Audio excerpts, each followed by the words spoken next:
The sun blazed mercilessly as the tall, strong man strode through the thick underbrush, his muscles ripping with each determined step. His name was Junei, and though his pale skin and light eyes marked him as a foreigner in these parts, something deep within him told him he belonged here. He had journeyed across oceans and deserts, following an almost mystical pull that led him to this remote African village nestled at the edge of the vast savannah. Johnny had come in search of his roots. When he reached the village, it was bustling with an energy that puzzled him at first. People were moving hurriedly, exchanging worried glances, and speaking in hushed tones. The death of the king, as he would soon learn, had thrown the village into chaos. The king had died without a male heir, and the search for his replacement had begun in earnest.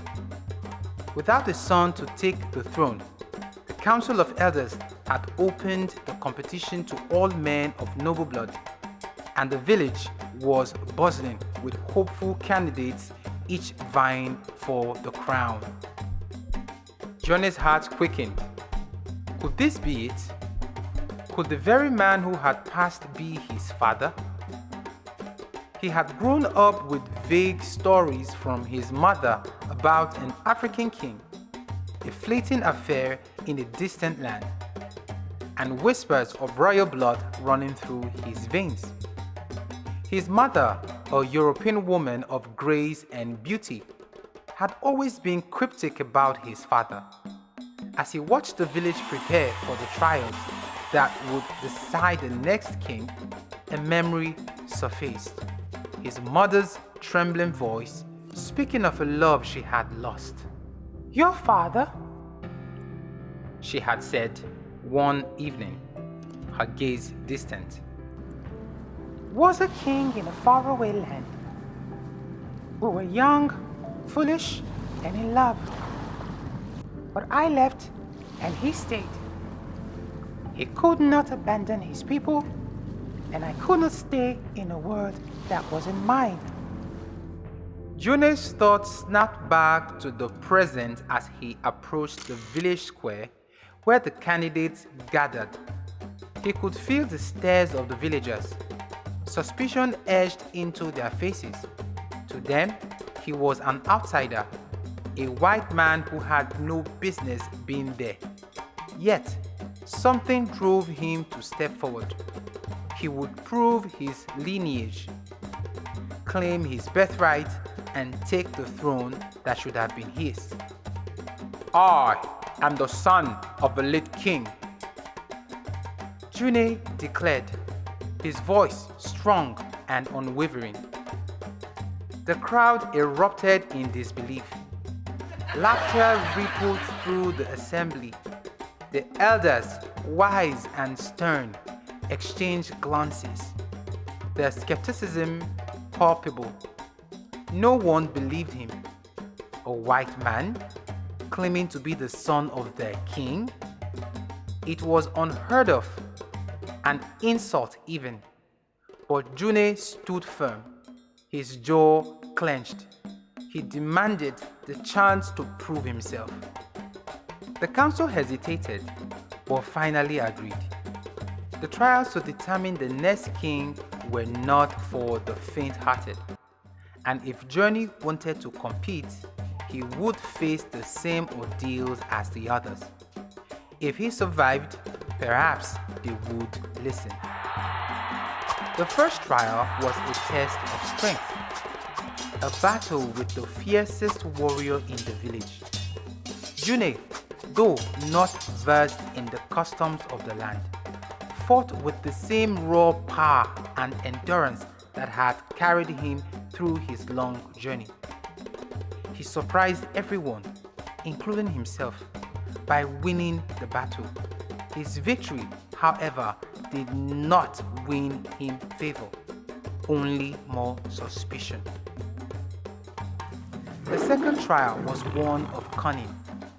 The candidates were sent into the wilderness to hunt a dangerous beast, and only those who returned with proof of their kill would advance. June ventured deep into the forest, his senses sharp, and after a brutal encounter with a wild leopard, he returned, bloodied but alive, dragging the creature behind him. Still, whispers of doubt followed him. The final ordeal was the most perilous. The candidates had to retrieve a sacred artifact from the depths of the village ancient shrine, a labyrinthine cave said to be guarded by spirits. Many had tried before and failed, disappearing into the darkness. June entered the cave, guided by an instinct he didn't fully understand. The further he went, the more familiar the path seemed, as if he had walked it before. At the heart of the cave, he found the artifact, a symbol of the king's lineage, a token his mother had once shown him in a faded photograph. As June emerged from the cave, the village fell silent. The elders gathered around him, their eyes wide with astonishment. The artifact he held in his hand was undeniable proof.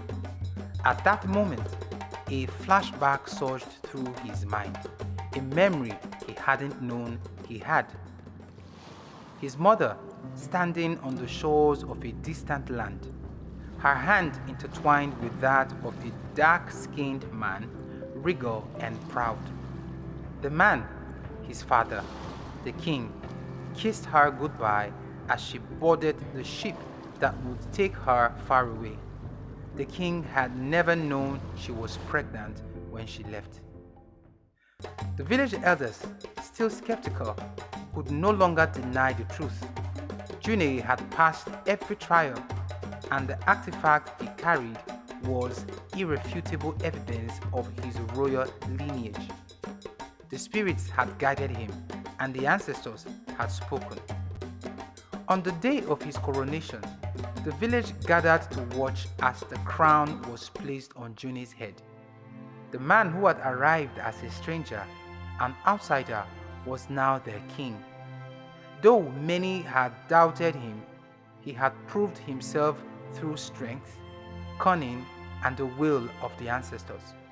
The village had gained a new king, a man who had defied all odds to claim his birthright. As June looked out over his people, he knew his journey had only just begun. The road ahead would not be easy, but he was ready. The blood of two words flowed through him, and now he would lead his father's people with the heart of a king.